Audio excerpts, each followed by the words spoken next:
G'day scrappers. Today I'm sorting out some of my gold recovery plugs. It's just one of those things that I need to do every so often, and I haven't done for a little while, so I've just got to catch up on all this stuff as I'm making my way into the garage and trying to consolidate things into bigger boxes and stuff.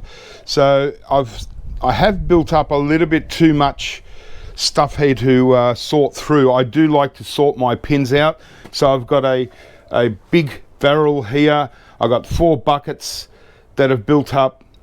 I used to use this big barrel to just throw pins in, as you can see, but yeah, I find that it's too much to sort out in one go, so I've moved over to doing the smaller buckets, and usually when one bucket is full, that's when I like to put it into its main bucket. So so there's really 6 different categories of pins that I sort out anyway. Obviously very familiar with these ones, mostly from PCs. What I like to do is, when I take them off the actual ribbon, I like to remove the whole backing, and that way this is ready to go, and it's it's going to be a lot quicker to process, rather than, I see some people just cut them off the ribbon, and so there's still the plastic, there's still a bit of ribbon cable there.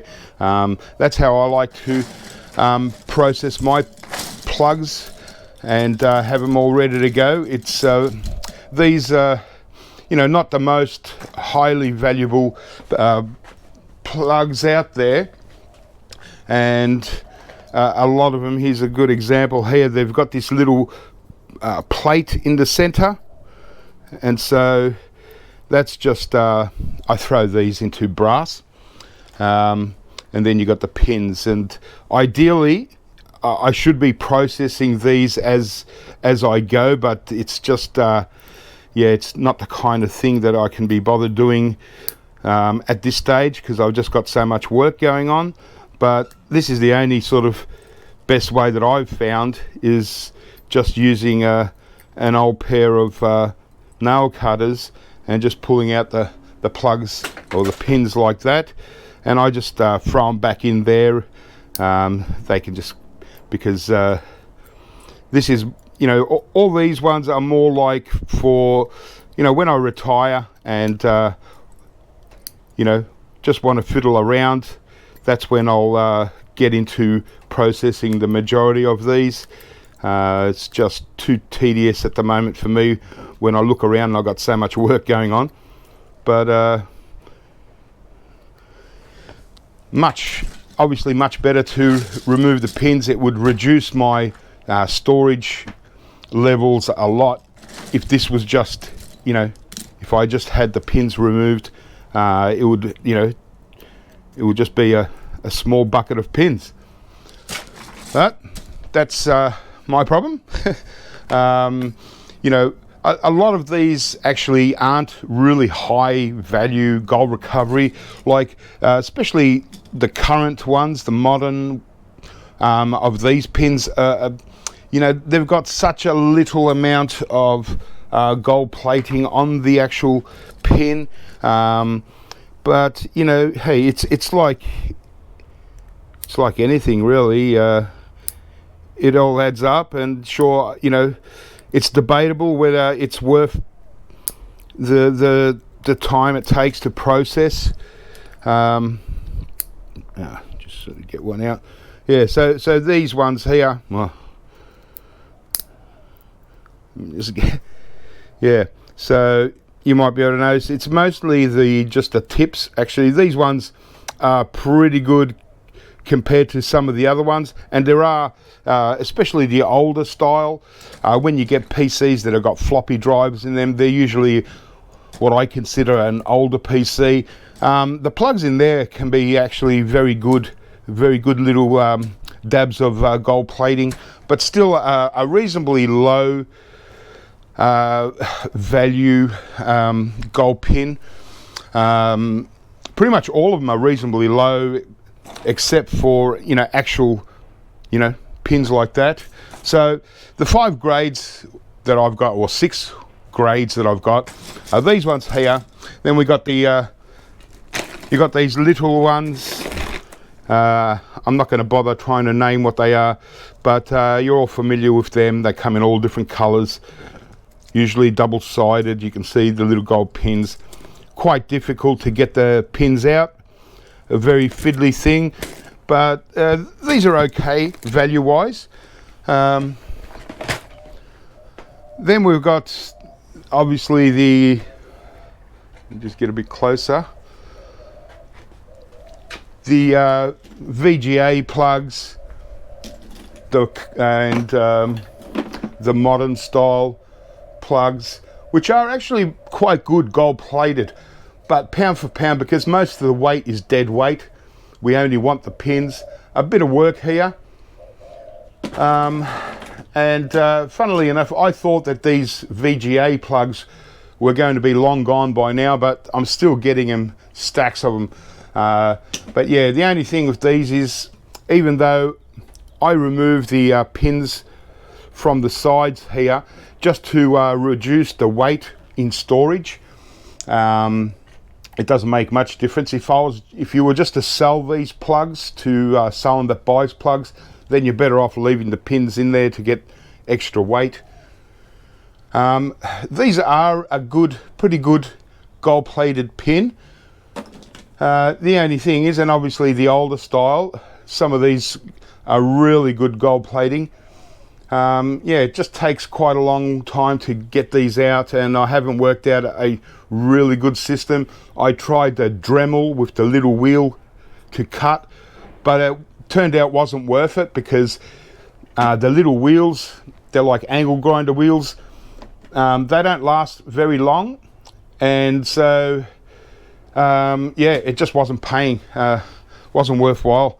So what I'm doing here is I'm actually transferring this tub, because it was full, into a barrel, and yeah, I'm just doing that to free up another one of these tubs, and the barrel, once it's full, seal it off, and I can store it out of the way, outdoors, so it doesn't need to be under cover. So that's what I'm doing there. And then the other 2 or 3 categories are, well, we've got the USB. So USB plugs, again, are quite a fiddly little plug to get the little pins out. Probably a little bit easier than most of them, actually, because you only have to sort of like pry open the steel here and lift out and cut out those pins.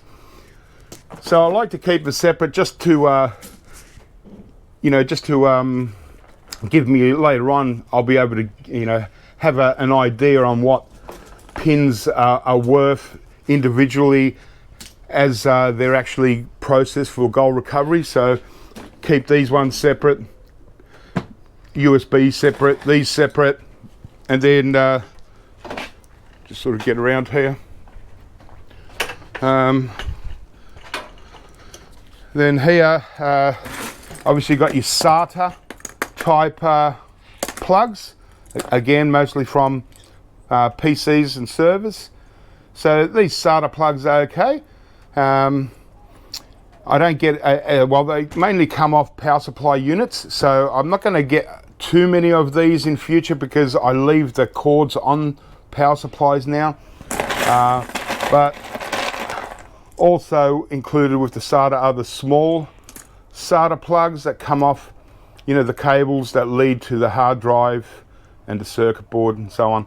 So I usually cut as much as I can off, just leave these little parts, and they're pretty good too. So these ones will still keep coming, and these ones will slow down, mostly because they're off power supply units.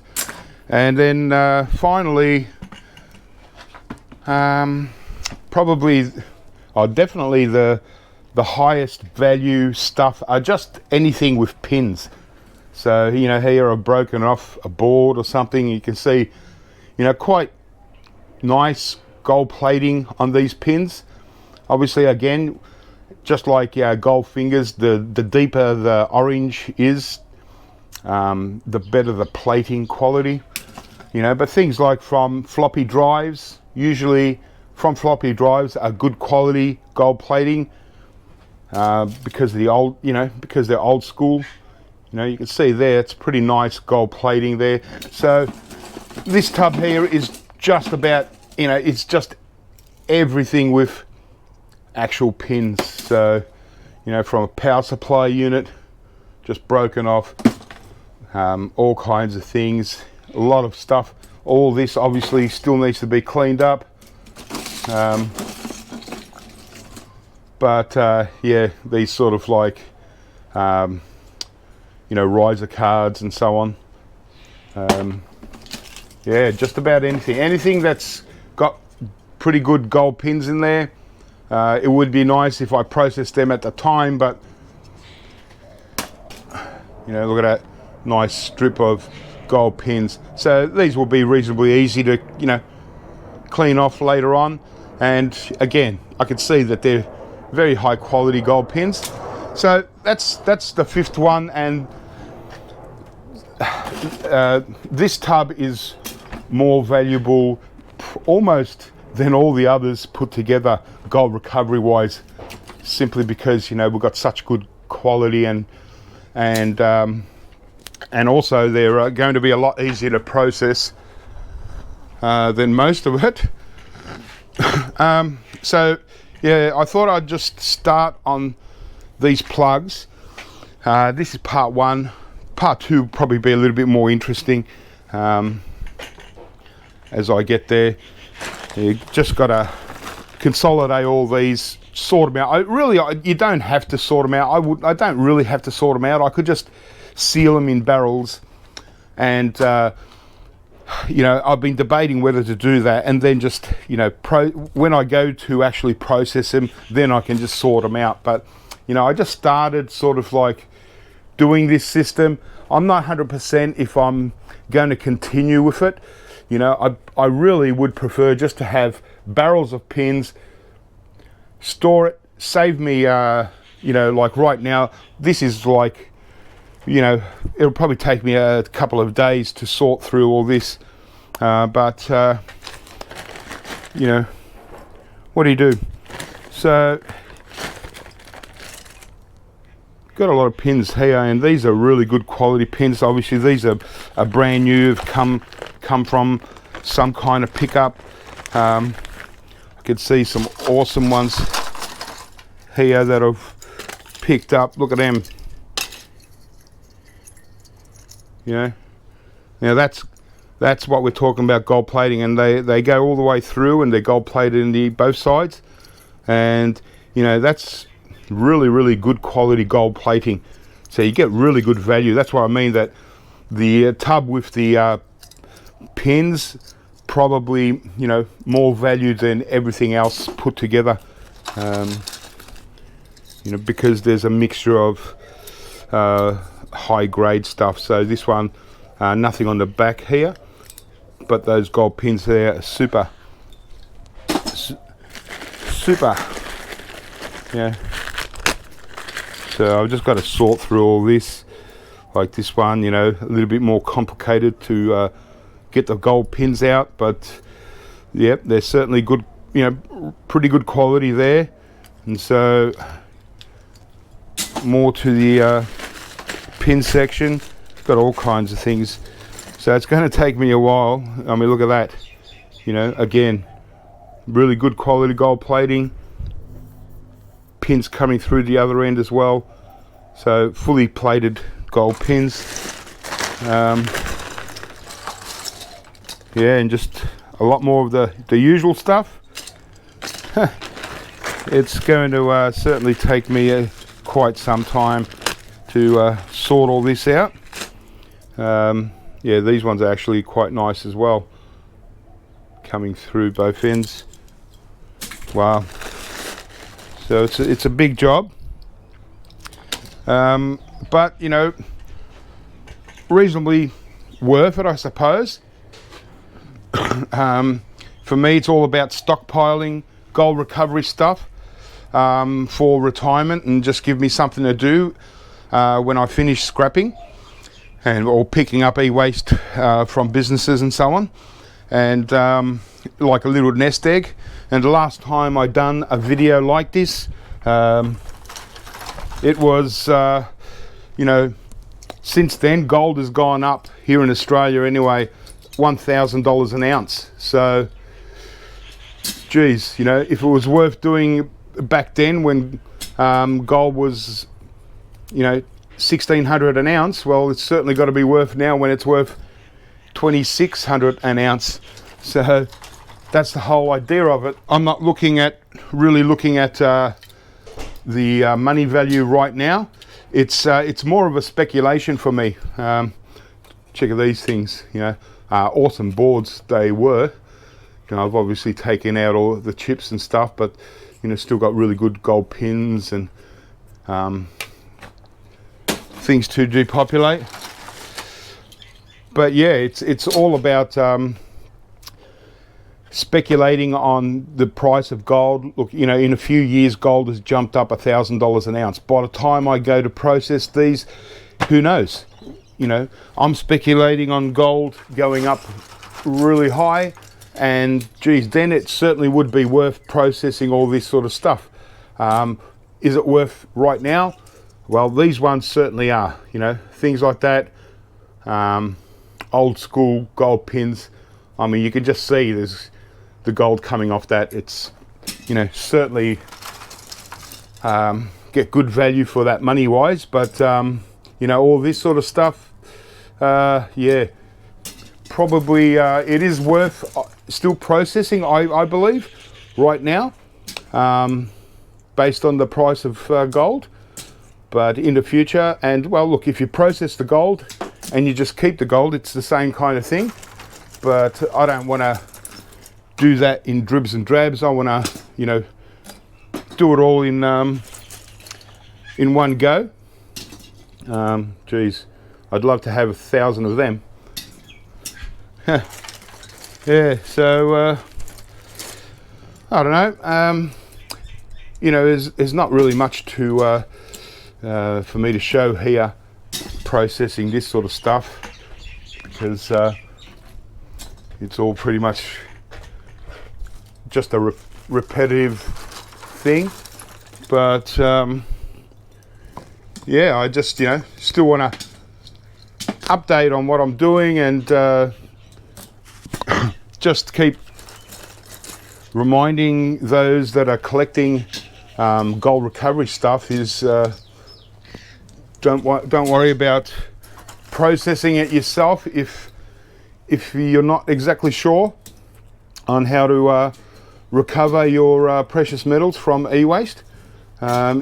It's not necessary, because there's always people out there that are willing to buy it. And you know, I think that if you sort it out into categories like this, people will have a better idea on what they can recover.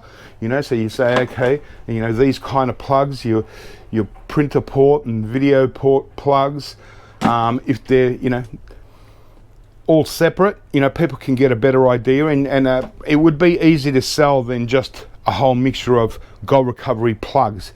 You know, these especially, you know, people say, okay, it's just these cleaned up. They can get a estimate on what they're going to recover, and you can, you know, it's like with everything gold recovery, you don't actually have to recover the stuff yourself to get value, because as I've mentioned before, that there are a lot of people that just want to recover gold from this sort of stuff, but they're not interested in, you know, profiting from it, or really the money value. They just want the product to process, so they can, you know, just have a bit of fun processing gold and trying it out for themselves. So in a lot of cases, people end up paying a lot more than what you actually get out of it anyway, and just simply for the opportunity to you know, to be able to do the process. So yeah, so for those that are stockpiling gold recovery stuff, don't rush into trying to recover it yourself. And you'd want to be quite experienced and really know what you're doing before you start processing stuff like this, because it's high quality gold. You don't want to use this as an experiment, because if you do it wrong, you're going to miss out on a lot of, a lot of gold there. So, before you go about doing the really high-end stuff that it's going to be really good gold, maybe start off on the low-end stuff. These, if you've got time to take out all those gold pins, start off that kind of stuff, and USB ports, and get your experience up there. Or even these, although some of these can be really good, some can be quite low plated. Start off on this and these before you get onto high end stuff. Don't ever try to process this in the very first time you actually go to process gold, because you're going to miss out. I'd rather make mistakes on cheaper stuff, and then once I'm really good at what I'm doing, really confident in what I'm doing, then I go for the high-end stuff, and I know that I'm going to recover almost, as much gold as there is available there. It might be like I'll recover 95% or something of the gold here. That's pretty good. Whereas when you start first up, you might only recover 25%. So same with gold fingers. If you're going to do that, start off with the shiny gold fingers, and leave the really vintage and deep orange ones, leave them side till you're really experienced, then start processing the high things. Also the same with CPUs. Don't you might get yourself some ceramic CPUs. Use the cheaper ones to practice on before you go into the Pentium Pros, the 486s, the 386s, Motorola's, stuff like that. Those really good ones, keep them until you're really 100% experienced. But personally, I'm not sure if I'm ever going to recover the gold on a lot of these. Check it out. Simply because there's just so much of it. It's going to take so long. I'm waiting for a simple way to process this kind of stuff rather than just pulling out all the pins. But look, in retirement it might be a different story. I might have time, but I'm not particularly fussed either way. If I don't actually process the gold myself, I can just say X amount kilos of this stuff and sell it like that. Same with everything. So anyway, I've got a big job ahead of me, starting to sort out this sort of stuff, and I'm still sort of in two minds as to whether I should continue sorting in batches like this, or just filling up barrels and sealing up the barrels and just leaving it all till another time, because I've got so many things to do. Actually, right now I've got to leave to do a pickup. I'm going to get back to this when I come back and start organising all this. It's getting out of hand. Anyway guys, this is just part one. I wasn't really sure what I was doing this video about these plugs for. Hope I've put in some kind of information that will help some of the newbies maybe in sorting out their stuff and just the types of plugs that we keep. So as I said, there's generally 6 categories here. As you can see, one of them is just the pins, and it's all just mixed of anything pins. Things like ribbon wire and all that, I don't really keep much of that, so I don't have really a category. There might be a bucket in there somewhere with ribbon wire and stuff, but so this is the first stage of stockpiling gold recovery items. Obviously everything from here on is a lot higher value. We're going into IC chips and fingers and all kinds of things. So I might leave it there and look out for part 2. Once I sort this out, I'll be able to focus more on the real good stuff. So check out part 2 of stockpiling for gold recovery. And in the meantime, have fun, keep scrapping. Catch you next time.